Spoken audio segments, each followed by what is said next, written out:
Il canto e lo sbadiglio. Quando noi sbadigliamo non facciamo... Il canto è aspirare.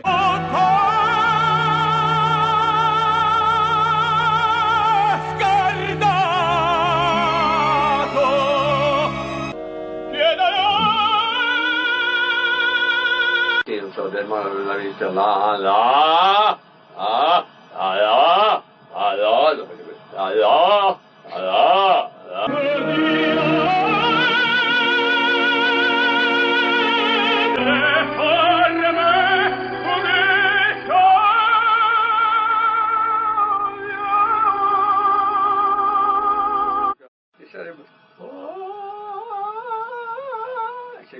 c'è l'aspirazione per me, alla melocchia. Tira uno in due, uno giù, uno su. Bravo. Bravo un po'.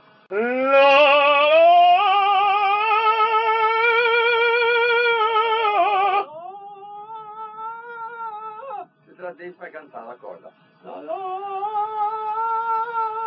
Tu fai